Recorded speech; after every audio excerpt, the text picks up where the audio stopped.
Welcome to Uptober, ladies and gentlemen. October is the second best month for Bitcoin out of Bitcoin's history. How do we know this? Because we do our research on Twitter, of all places. I've actually got some serious articles to bring up. We'll jump into those in a second. Ladies and gentlemen, we're already seeing that it is green already. The first day of October. Welcome. This is the spooky season, a season to be joyous. I just want to show you here the market cap 1.12 trillion. We've added zero point 0.1 like in the last week. How absolutely awesome is this? We'll get into that very shortly. Let's just check out the numbers first. I am so excited for October, and I'll tell you why in a second. It's not just because numbers go up. I actually, in general, ladies and gentlemen, I want the price to be red for as long as possible and as low as possible. That may probably not be the case here, and there's a couple of reasons why, and it's not just because it's October, although that will play into it. Anyway, block height 810,205, local time 7:54 a.m. Sats per dollar 3,682, exchange rate is 27,157. It says October 2nd. We are living here, and welcome to the future, ladies and gentlemen. It is glorious, it is bright, there is Bitcoin, so we have hope, a new light. Anyway, let's get into the seriousness of Twitter and what Rob Sayer has to say. Robin Sayer, actually really good interview coming out with Robin in the next couple of weeks, so make sure you do hit that subscribe button, smash us a like if you can do that as well, really helps out the channel. In regards to this, we'll get into the proper research. We've got this coming up here, but Robin has really good tweets and breaks it down super simple. So the performance of Bitcoin was always the strongest in October. In the past 10 years, we experienced purchasing power increases up to 60%. Up to 60%. Don't get too carried away. More to come. Excitement for a BTC spot ETF in the USA is raising. At some point, the SEC doesn't have a choice. We're going to dive into this deep because this could send Bitcoin to new heights. So we're looking at $1 million per coin in October. Probably not. Potentially. Hey, it's possible. We can get into what I think my price prediction will be, but price predictions, really short term, nobody has any fucking idea, let's be honest. Long term, the trend is your friend. We're going to hit six figures fairly shortly. It's going to happen slowly, then suddenly. Anyway, we have been in one of the longest bear markets ever, and the foundation for a crazy bull market is now built. What that is based on is, because we'll get into it, 66% of Bitcoin holders have not sold in the last 1 year. So the base is very strong. People are holding their bags, and a long, prolonged bear market, if we can go sideways and just cruise and build that really solid foundation, then we can just shoot up and to the right. Absolutely vertical is what we want to see. This coming bull run is probably going to blow people away. You haven't seen anything yet, and potentially $100 trillion may flow into the market. Imagine what that would happen. Not straight away. We're looking 5 to 10 years. Still not long. Anyway, no matter what the fiat price does, TikTok, next block, as it says in the background, ladies and gentlemen. Anyway, last 10 years, check out this chart. How awesome is this? We're going to get into a couple of things shortly. Can I bring up? Here we go. Beautiful. Thanks, Robin, for making this, or putting this together, for making it. What a guy. Look at that, 2013, 60%. 2014 was a down year. 2018 was a down year. The rest from 2013 to 2022 have all been green. 6%, 3%, 27%, 10%. And everyone is calling this cycle very similar to 2017, which is 47%. Will that happen? Could it happen? It is potential. One more tweet from Robin, and then we'll get into the serious articles here.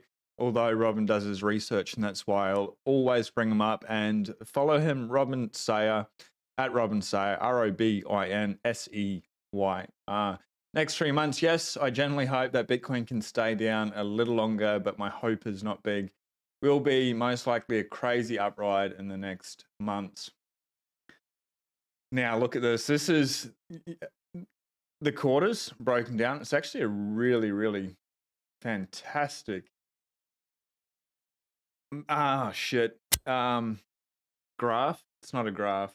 Anyway, it's a great image. Fourth quarter. So first quarter 71.77%. Second quarter 7.19%. Third quarter down 11.5%. But the fourth quarter, who knows?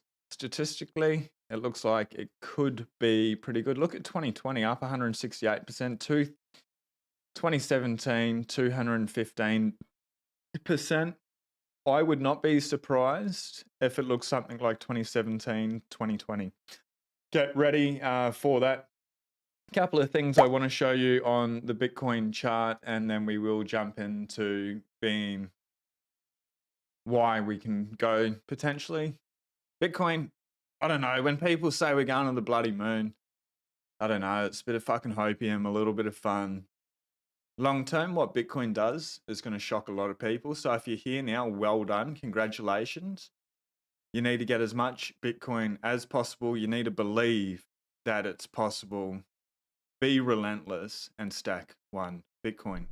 They are the 3 rules to success with Bitcoin. So the last 24 hours, you can see we're already off to a bloody good start to the month. And it's only up 0.2%, but it's the first day. And look at that chart. It's already trending in the right way. But what I want to show you, last 30 days, September is usually pretty bad.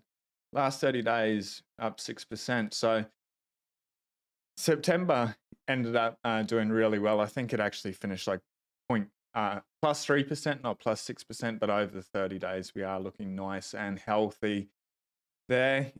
So get ready. Anyway, let's get into the seriousness. This is what you've come here for. We'll race through this. This is the news with the fast facts. October is shaping up to be a pivotal month for crypto ETF clarity. The coming weeks are set to bring clarity on whether the regulator, I always do not like that word. It's a bit of a misnomer for me. Anyway, appeals and court loss to Grayscale. That's probably the wrong use of the word misnomer. Anyway, I will consult Google's dictionary after we hop off this live stream. The SEC continues to postpone its decision on a spot Bitcoin ETF. However, October might bring the clarity that fund issuers in the crypto industry have been eagerly seeking. The regulator must decide whether it will appeal its August court loss in the case against Grayscale Investments in the coming weeks. The reason why this is so huge is the SEC is very quickly losing their grasp on a Bitcoin spot ETF. So we'll dive more into this, but the SEC is bent over a barrel here, and it's only a matter of time. And once this happens, these floodgates, Gbtc is approved to be able to convert over. Well, we have not seen anything yet. So the SEC published a filing Tuesday, weeks before its November 11 deadline to do so, postponing its decision date for the ARC21 Bitcoin ETF to January 10th. The disclosure signals the regulator could take the full 240 days it is allotted to rule on that product. Securities regulator also backed up its deadline to approve, deny, or delay its decision on a similar proposal with Global X by another 45 days. That's just the setup, but listen, and we're going to get into why this is so bullish for October and for GBTC and for Bitcoin. So if you're not stacking now, I'd be stacking as much as possible, as fast as possible, because time is running out. It is TikTok next block, ladies and gentlemen. It is getting urgent here. You want to be the new elite, get as much Bitcoin as possible, go through all the videos and interviews and fill in your conviction. Read bloody beers for Bitcoin if you don't understand it yet, ladies and gentlemen. Anyway, it was unclear Wednesday afternoon whether the SEC would defer decisions on other planned Bitcoin funds by BlackRock, Fidelity, Invesco. Bitwise, you hear that crack? Felt great. Anyway, VanEck, WisdomTree, and Valkyrie, the deadlines to next rule on or postpone a ruling on those proposals fall between October 16 and October 19, with the ultimate clock expiring in mid-March. A 3-judge panel, so this is when SEC just got bent over a barrel. Anyway, three-panel judge, DC Circuit Court of Appeals ruled that the SEC denying the conversion of the Grayscale Bitcoin Trust, GBTC, to an ETF, but allowing Bitcoin futures to launch was arbitrary and capricious. Like, the judges are saying this. This is fucking, excuse my language. This is fucking great. Anyway, the SEC's decision to appeal the decision was October 13. This is the date, ladies and gentlemen, that this all pins on. October 13. That's Friday the 13th, ladies and gentlemen. October 13 is a Friday, Friday the 13th. It could not be more perfect for the court to ruin the SEC's day once again, ladies and gentlemen. How exciting is it when things just align? Anyway, if it doesn't appeal, it could be because either the SEC realizes that it can't block spot Bitcoin ETFs any longer, or it's decided to take another approach to blocking them, perhaps by bringing up custody as an issue. So that's Roy by told Blockworks. In response to the Grayscale ruling, Bloomberg intelligence analysts raised the odds of a spot Bitcoin ETF approval from 65% to 75% by the end of 2023. If you're a betting man, they're bloody good odds, ladies and gentlemen. How exciting is it that this is happening now, right now? So if you don't have enough Bitcoin, and we never have enough Bitcoin, get as much Bitcoin as possible. Anyway, in all seriousness, Kabaj said he doesn't expect the SEC to challenge the decision made by the DC Circuit Court of Appeals. If it chooses not to appeal, the SEC might request Grayscale to submit a new proposal for converting GBTC into an ETF. This would initiate a new 240-day review. I actually gave away one of these books the other day and messaged that person on Twitter to be able to reply to me. Please respond to that message so I can send you this book anyway from that video there. Just a real quick reminder, it's a bloody good book. I think they're going to take whatever path buys them more time to keep pushing this process until something gives. This is the important part here, ladies and gentlemen. She said, whether it's political pressure, whether it's market pressure, something's going to have to change for them to move the needle here. Or it's just a matter of time. And we will see, it's mid-March, that all these spot Bitcoin ETFs, like that's the final date. That lines up pretty bloody well with the halving that we're looking at on April 26th. That's what it was projected to be. We'll see what the block clock has to say when it, they changed it. I'm not sure if I like this new layout here. I don't know, sort of. I'm not really sure. Blocks to the next halving, 29,794, still April 26. So April 26. Anyway, Uptober. Could this was obviously written by AI this last week of October. Like, we just finished September, ladies and gentlemen. So anyway, Capital.com, you could do a little bit better, or bloody get your editors. This is going to be edited. Oh, this is October 2022. My apologies, ladies and gentlemen. This is me totally fucking up. This is what happens when you go live. Anyway, this was such a great article that we are going to go through it anyway. And the joke is on me. Sorry, Capital.com. I absolutely fucked up. I own it. It was a good article. And apart from that, and that's why I brought it up here. So far from being spooky, October has largely been a positive month for Bitcoin historically, with the crypto king finishing the month in green 10 out of the last 13 Octobers.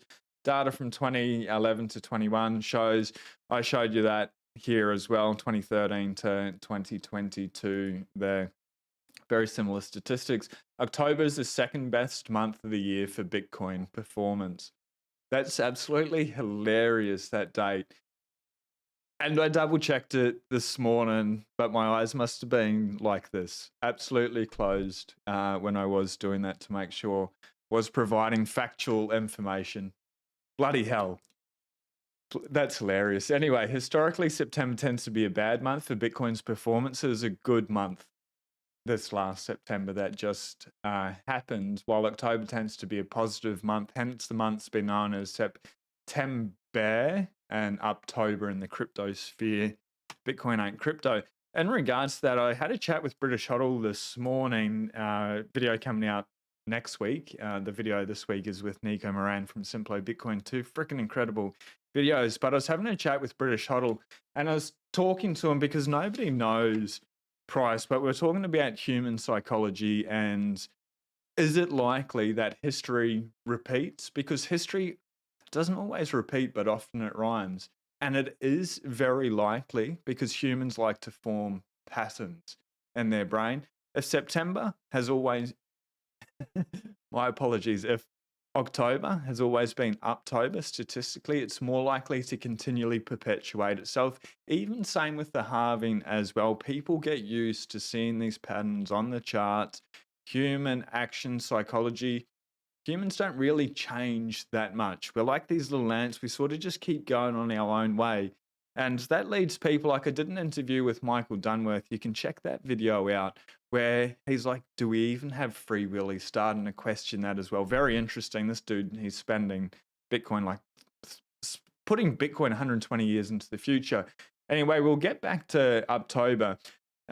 September was the bloodiest month for the main virtual currency. This was last year, losing an average of 7% in value. In general, that's September is a pretty bloody month. Meanwhile, on average on October, returns 14.6%.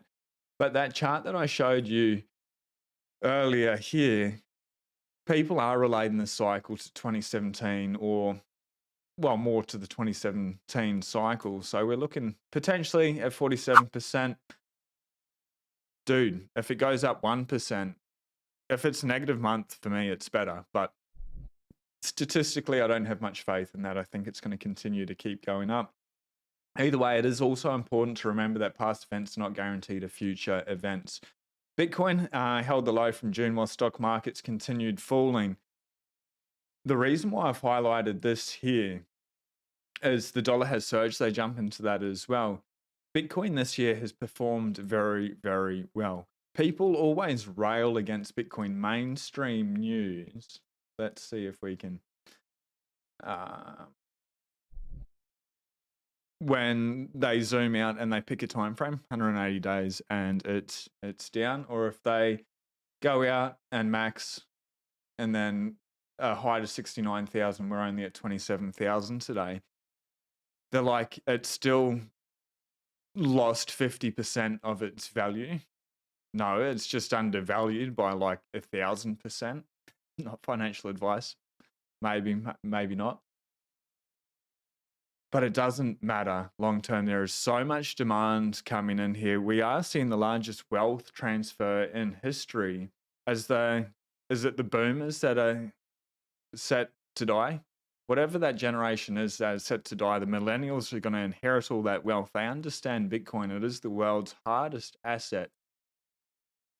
It's the world's scarcest asset apart from your life, ladies and gentlemen. There is nothing verifiably more scarce than Bitcoin. And it's the most secure asset. Millennials, they understand it. They are going to inherit all this wealth that's come this way as the older generation unfortunately passes on and then passes that wealth on. All this money is going to flow, not all of it, but a lot of it is going to flow into the world's hardest asset. So imagine what happens when we have $100 trillion market cap for Bitcoin. Matter of time. Does it play out 5, 10, 20 years? Who knows, but it will. The chart over the last 24 hours, October is shaping up to be really good. A couple of really awesome things in this article. It's so crazy. I can't believe I got a whole year wrong and it's playing out. And this, I guess, is the point, is history doesn't always repeat, but it often rhymes. The Fed has recognized that there's carnage in the markets, and we can only suspect that the tightening program will subsequently begin to ease. They got that wrong last year because they kept hiking and hiking and hiking. We did see a pause.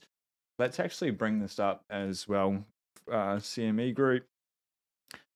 We'll bring this up as it loads here. So the next FOMC meeting's in 30 days, 19 hours, 47 minutes and 12 seconds. I wonder if like the second countdown, like if they're just like bang, like on the dot, like how good are these people? They don't really get much right. It is 86.8% chance that they do nothing. This is going to come right at the end of October, 1st of November. So we'll if that raises, and I reckon we're going to see this raise to about 96% again. It's very, very, very, very, very likely that October is going to be Uptober, and we're going to continue this bullish rally that started today. Couple of things that are happening is I will be going to the States in a couple of weeks, and if anyone has any information in regards to Easy Pass, can you hit me up on Twitter? Having a little bit of trouble with the rental companies with that. That would be absolutely gracious. Greatly appreciated. We'll see you on the next video. Be blessed. Peace.